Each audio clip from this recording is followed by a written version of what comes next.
Hello दोस्तों, कैसे हैं? उम्मीद करते हैं कि अच्छे होंगे। आज हम फिर आपके सामने एक बहुत बढ़िया वेक्टर का सवाल लेकर आए हैं, जिसमें आपको हम बहुत नए नए कॉन्सेप्ट बताने का काम करेंगे। दोस्तों, ये सवाल बहुत सारे बोर्ड एग्ज़ाम, 12th लेवल के जो एग्ज़ाम होते हैं, चाहे एयरफोर्स, वाई ग्रुप हो, चाहे एनडीए हो, चाहे यूपी टीजीटी हो या पीजीटी हो, बहुत सारे एग्ज़ामों में सवाल पूछा गया दोस्तों।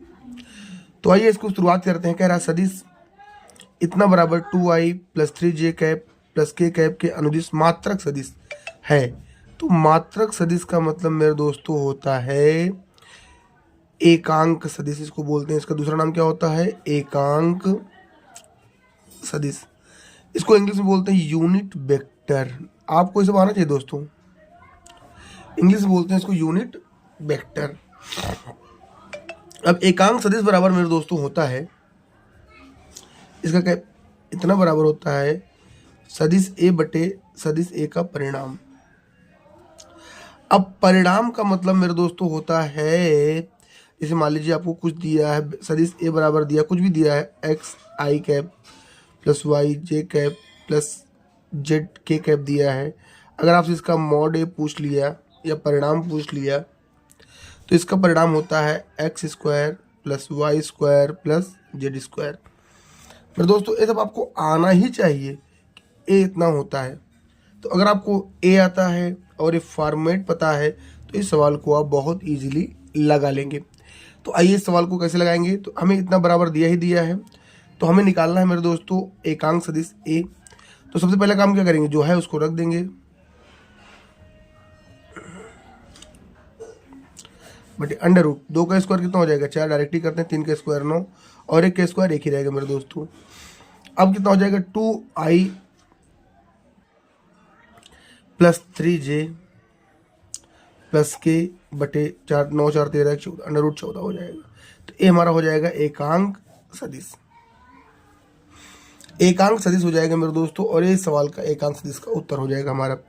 अब इसी से हम और फॉर्मेट तैयार कर सकते हैं, जैसे कि थोड़ा आपको इसमें हम और चीज़ें बताते हैं। अगर इस चीज़ को हम चाहें तो कैसे लिख सकते हैं मेरे दोस्तों, 2i अलग अलग करके लिख सकते हैं, i प्लस 3j प्लस के बटे अंडर रूट 14। आई जे के हटा देंगे मेरे दोस्तों, तो 2/14 हो जाएगा, 3/14 हो जाएगा, 1/14 हो जाएगा। इसी को कहते हैं मेरे दोस्तों दिक कोसाइन। क्या बोलते हैं? दिक।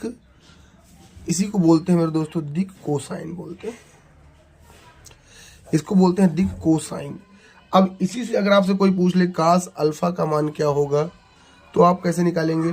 तो आपको पता है, हमने पढ़ाया है कि ए जो बराबर होता है कास अल्फा के, ए बराबर होता है कॉस बीटा के, ए बराबर होता है कॉस गामा के।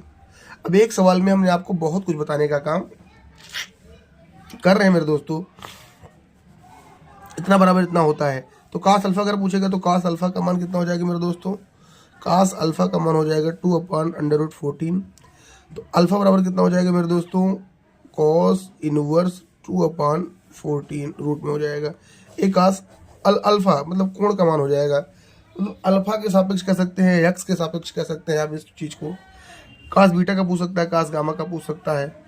इसी प्रकार आपको एक रिजल्ट पता होना चाहिए कि cos square alpha plus cos square beta plus cos square gamma बराबर होता है 1 मेरे दोस्तों। ये भी आपको पता होना चाहिए। तो कैसा लगा वीडियो? हमने आपको पूरा समझाने का काम किया है, और इससे क्या क्या बन सकते हैं ये भी बताने का काम किया है। तो आप वीडियो को लाइक करिए, शेयर करिए, सब्सक्राइब करिए, ताकि इसी तरह की इन्फॉर्मेटिव वीडियोज़ आपके लिए हम लाते रहें दोस्तों। ठीक है।